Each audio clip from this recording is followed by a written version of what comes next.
Hi, ഇന്നൊരു ബ്ലൗസിൻ്റെ നെക്കാണ് വർക്ക് ചെയ്യുന്നത്. അതിനായിട്ട് നെക്ക് ഇതുപോലെ ഞാൻ മാർക്ക് ചെയ്തെടുത്തിട്ടുണ്ട്. അത് മാർക്ക് ചെയ്ത ശേഷം ഫ്രെയിമിലാക്കി ഇട്ടേക്കുവാണ്. ഇതിലെങ്ങനെയാണ് ഇനി ഡിസൈൻ കൊടുക്കുന്നത് നോക്കാം. എപ്പോഴത്തെയും പോലെ ആദ്യം കൊടുക്കുന്ന സെറിയാണ്. ഇതിലിപ്പോൾ കൊടുക്കുന്ന ഒരു ആൻറ്റിക് കളർ സെറി പോലത്തതാണ് കൊടുക്കുന്നത്. എപ്പോഴും സെറി കൊടുക്കാൻ നേരത്ത് ശ്രദ്ധിക്കേണ്ട കാര്യം, നമ്മുടെ എടുക്കുന്ന സാരി, നമുക്ക് വർക്ക് ചെയ്യാൻ ഉപയോഗിക്കുന്ന സാരി ഏത് ടൈപ്പിലെ സാരിയാണെന്ന് നോക്കണം. അതിപ്പോൾ കോപ്പർ ആണെങ്കിൽ കോപ്പർ സെറിയാണ് കൊടുക്കേണ്ടത്. അതുപോലെ തന്നെ കോപ്പർ ബീഡ്സുമാണ് കൊടുക്കേണ്ടത്. ഇതിലിപ്പം കൊടുത്തേക്കുന്നത് ഇതൊരു ഡാർക്ക്, ഒരു ആൻറ്റിക് ഷെയ്ഡാണെങ്കിൽ ഇതിൽ കൂടെ ഡാർക്ക് കളറാണ്. അപ്പോൾ അതുകൊണ്ട് ഞാൻ ഒരു ആൻറ്റിക് ഷെയ്ഡിലുള്ള ഒരു സെറിയാണ് കൊടുത്തെടുക്കുന്നത്. 3 ലെയറാണ് കൊടുത്തെടുക്കുന്നത്. ഞാൻ വർക്ക് ചെയ്യുന്ന എല്ലാ ബ്രൈഡൽ ബ്ലൗസ് ആയാലും നോർമൽ ബ്ലൗസ് ആയാലും എല്ലാത്തിലും സെറി കൊടുക്കുന്നത് 3 ലെയർ തന്നെയാണ്. അത് എല്ലാ വീഡിയോസിലും കാണിക്കുന്നുണ്ട്, അതാണ് കൂടുതൽ ഡീറ്റെയിൽ ആയിട്ട് കാണിക്കാത്തത്. 3ാമത്തെ ലെയറും കംപ്ലീറ്റ് ചെയ്തെടുത്ത ശേഷം അവസാനം ഒരു ലോക്ക് കൊടുക്കണം.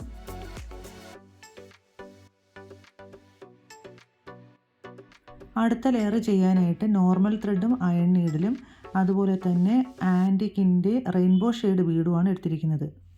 അയൺ നീഡിൽ ഇതുപോലെ ബീഡ് ലോഡ് ചെയ്ത ശേഷം 2 ബീഡ് വെച്ച് നോർമൽ ത്രെഡിലൂടെ സ്റ്റിച്ച് ചെയ്തെടുക്കാം.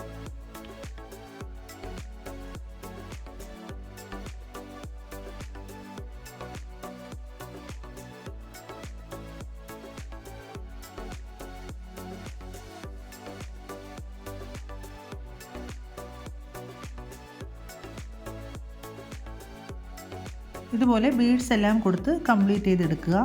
അടുത്ത ഡിസൈൻ കൊടുക്കുന്നതിനായിട്ട് ഇതുപോലൊരു ടേപ്പ് എടുക്കുക. ടേപ്പ് എടുത്തിട്ട് 1 ഇഞ്ച് ഡിസ്റ്റൻസിൽ ഇതുപോലെ കഴുത്തിന് ചുറ്റും മാർക്ക് ചെയ്തെടുക്കുക.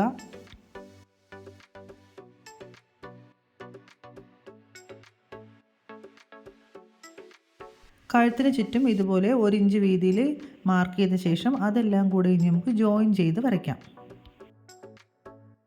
ഇവിടെ 1 ഇഞ്ച് ഡിസ്റ്റൻസിൽ മാർക്ക് ചെയ്തെടുക്കുന്നതിന് കാരണം ഞാൻ 1 ഇഞ്ച് വീതിയിലുള്ള ഒരു ഡിസൈനാണ് ഇതിനുള്ളിലായിട്ട് കൊടുക്കുന്നത്. ഇതുപോലൊരു ഡിസൈനാണ് ഇതിനുള്ളിൽ കൊടുക്കേണ്ടത്.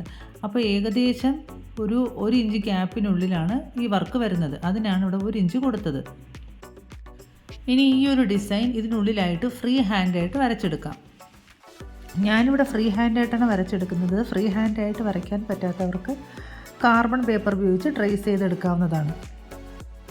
ഇതുപോലെ ട്രേസ് ചെയ്തെടുത്ത ശേഷം ആദ്യം കൊടുക്കുന്നത് സ്റ്റെമ്മും അതിൻ്റെ ടിപ്പിലായിട്ട് വരുന്ന ചെറിയ ബഡ് കൂട്ടുള്ള ഭാഗത്താണ് കൊടുക്കുന്നത്. ഇനി ഈ ട്രേസ് ചെയ്തേക്കുന്ന പോർഷനിൽ ഏതൊക്കെയാണ് കൊടുത്തെടുക്കുന്നതെന്ന് നോക്കാം.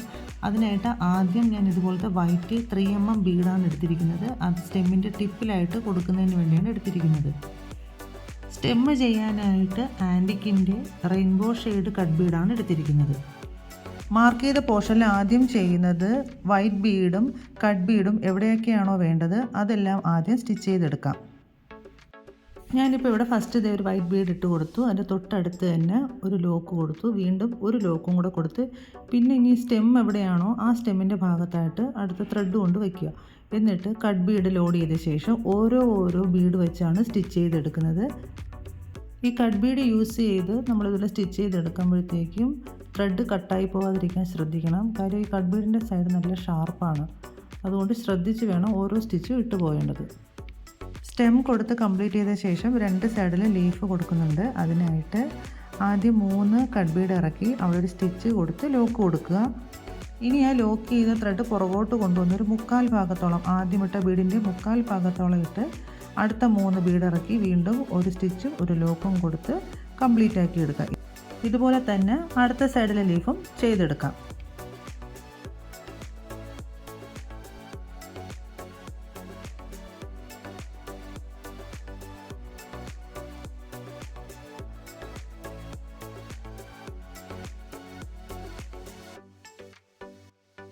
ഇതുപോലെ സ്റ്റെമ്മും ലീഫും എല്ലാം കംപ്ലീറ്റ് ചെയ്തെടുത്ത ശേഷം ഈ സെൻറ്ററിലായിട്ട് ഫ്ലവറാണ് കൊടുക്കുന്നത്. ആ ഫ്ലവർ കൊടുക്കുന്നതിനായിട്ട് 4mm വൈറ്റ് ബീഡാണ് എടുത്തിരിക്കുന്നത്. 4mm വൈറ്റ് ബീഡ് സെൻറ്ററിലായിട്ട് സ്റ്റിച്ച് ചെയ്തെടുക്കാം.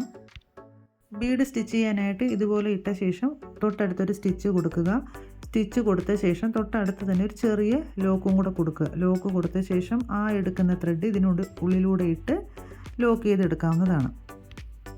ഫ്ലവർ ചെയ്യാനായിട്ട് എടുത്തിരിക്കുന്നത് ഒരു ഓണിയൻ പിങ്ക് ഷെയ്ഡ് സിൽക്ക് ത്രെഡാണ്. 6 സ്ട്രാൻഡ് ഇതുപോലെ സൂചിയിൽ കോർത്തെടുത്തിട്ടുണ്ട്. സാരിയുടെ കളറ് ഇതായതുകൊണ്ടാണ് ഈ ഫ്ലവർ കൊടുത്തെടുക്കുന്നത്. ഫ്രഞ്ച് നോട്ട് ഫ്ലവേഴ്സാണ് ഈ ബീഡിന് ചുറ്റുമായിട്ട് ചെയ്തെടുക്കുന്നത്. ബീഡിനടുത്തൂടെ ഇതുപോലെ ത്രെഡ് എടുത്ത ശേഷം ഈ ത്രെഡ് ഒന്ന് ട്വിസ്റ്റ് ചെയ്ത ശേഷമാണ് ഫ്രഞ്ച് നോട്ട് ഇട്ട് എടുക്കേണ്ടത്. ബീഡിന് ചുറ്റും ഇതുപോലെ ഫ്രഞ്ച് നോട്ട് കൊടുത്തെടുക്കാം. ഫ്രഞ്ച് നോട്ട് കൊടുക്കുമ്പോൾ എല്ലാ ത്രെഡും ഒരുപോലെ കയ്യിൽ പിടിച്ചിരിക്കണം. അതിനു വേണ്ടിയാണ് ആദ്യമേ ത്രെഡ് എടുത്ത ശേഷം ഒന്ന് ട്വിസ്റ്റ് ചെയ്തിട്ട് വേണം ഫ്രഞ്ച് നോട്ട് ഇട്ട് തുടങ്ങേണ്ടത്.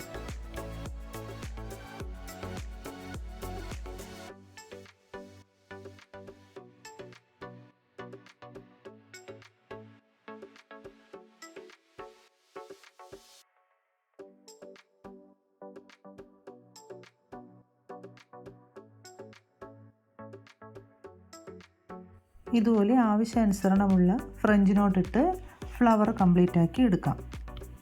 ഫ്ലവേഴ്സ് എല്ലാം കൊടുത്ത് കംപ്ലീറ്റ് ചെയ്തതിന് ശേഷം ഇനി ഈ ഫ്രെയിം ഒന്ന് തിരിച്ചു വയ്ക്കാം. തിരിച്ചെടുക്കുമ്പോൾ ഇതുപോലെ ആയിരിക്കും ഇതിൻ്റെ അടിഭാഗം കാണുന്നത്. ഈ സിൽക്ക് ത്രെഡിൻ്റെ ഇതുപോലത്തെ ഈ കെട്ട് പോർഷനിലെല്ലാം ഗ്ലൂ ഉപയോഗിച്ച് ഒന്ന് പേസ്റ്റ് ചെയ്ത് കൊടുക്കാം. അതുപോലെ തന്നെ ആ ത്രെഡെല്ലാം ഗ്ലൂ ഉപയോഗിച്ചൊന്ന് ട്വിസ്റ്റ് ചെയ്തും കൊടുക്കാം. ഗ്ലൂ ഉപയോഗിച്ച് ഇതുപോലെ ട്വിസ്റ്റ് ചെയ്തെടുത്ത ശേഷം ബാക്കി വരുന്ന ത്രെഡ് ഒരു കട്ടർ ഉപയോഗിച്ച് കട്ട് ചെയ്ത് കളയാം. സിൽക്ക് ത്രെഡ് നല്ലപോലെ ഡ്രൈ ആയതിനു ശേഷം ഫ്രെയിം തിരിച്ചു വെക്കുക. അടുത്ത ഡിസൈൻ ചെയ്യാനായിട്ട് ഇതുപോലത്തെ ഗോബി ഷേപ്പ് ഫ്രെയിം സ്റ്റോണാണ് എടുത്തിരിക്കുന്നത്. B7000 ഗം ഉപയോഗിച്ച് ഈ സ്റ്റോൺസ് എല്ലാം ഒട്ടിച്ചെടുക്കാം.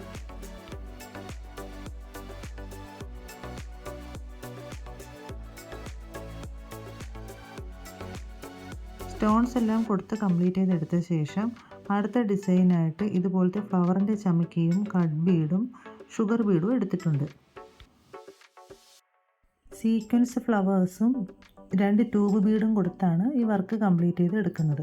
ഫ്ലവർ സീക്വൻസ് എടുക്കുന്നതിനായി ആദ്യം ഒരു ഷുഗർ ബീഡ് എടുക്കുക, പിന്നെ ഒരു ഫ്ലവർ സീക്വൻസും എടുത്ത് ത്രെഡിലൂടെ ഇതുപോലെ കടത്തി വിടുക. കടത്തിയെടുത്ത ശേഷം ആദ്യം ഫ്ലവറിനുള്ളിലൂടെ ഒരു സ്റ്റിച്ച് കൊടുക്കുക, പിന്നെ തൊട്ടടുത്ത് തന്നെ ഒരു ലോക്കും കൊടുക്കുക. ആ ഫ്ലവറിനുള്ളിലൂടെ തന്നെയാണ് ലോക്കും കൊടുക്കേണ്ടത്. ലോക്കും കൊടുത്തു കഴിഞ്ഞ് ആ എടുത്ത ത്രെഡ് ആ ബീഡിൻ്റെ മുകളിലൂടെ ഇട്ട് കംപ്ലീറ്റ് ചെയ്തെടുക്കാവുന്നതാണ്. മുന്നേ കാണിച്ചിരുന്ന മെറ്റീരിയൽസിൻ്റെ കൂട്ടത്തിൽ ഇനി ട്യൂബ് ബീഡ് കാണിച്ചിട്ടില്ലായിരുന്നു. ഒരു ട്യൂബ് ബീഡും 4mm ബീഡും കൂടെ കൊടുത്ത് ഒരു ഡിസൈൻ ചെയ്തെടുക്കുന്നുണ്ട്. അതിനായിട്ട് ഇതുപോലെ ഒരു സ്റ്റിച്ച് കൊടുത്തെടുത്ത ശേഷം ഒരു ഷോർട്ട് സ്റ്റിച്ചും കൂടെ കൊടുക്കണം. അതിലോട്ട് ട്യൂബ് ബീഡും 4mm ബീഡും കൂടെ ഇറക്കി സ്റ്റിച്ച് ചെയ്തെടുക്കണം. ഇതുപോലെ അടുത്ത സൈഡിലും ട്യൂബ് ബീഡ് സ്റ്റിച്ച് ചെയ്തെടുക്കാം.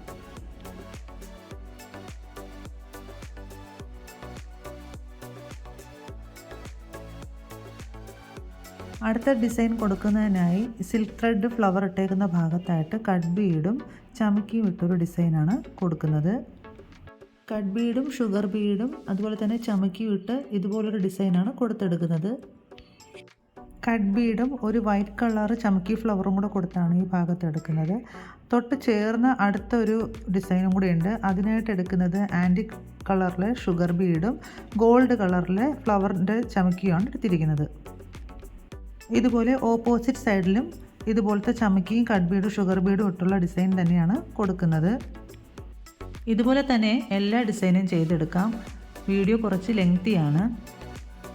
അടുത്ത ഡിസൈൻ കൊടുക്കുന്നതിനായിട്ട് ഇതുപോലെ ഒരു ഷുഗർ ബീഡും എടുക്കുക, ഒരു ചമക്കി ഫ്ലവറും എടുത്ത ശേഷം സ്റ്റെമ്മിൻ്റെ അപ്പുറത്തും ഇപ്പുറത്തുമായിട്ട് 2 സൈഡിലും ഇത് തന്നെ കൊടുത്തെടുക്കാവുന്നതാണ്.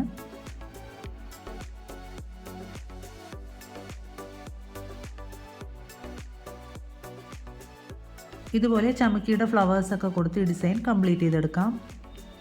ഈ കാണിക്കുന്നതാണ് ഇതിൻ്റെ ഫൈനൽ ലുക്ക്. ഒരുപാട് മെറ്റീരിയൽസ് യൂസ് ചെയ്താണ് ഈ ഡിസൈൻ കംപ്ലീറ്റ് ചെയ്തിരിക്കുന്നത്. അതുകൊണ്ട് തന്നെ ഇതൊരു ലെങ്തി വീഡിയോയുമാണ്.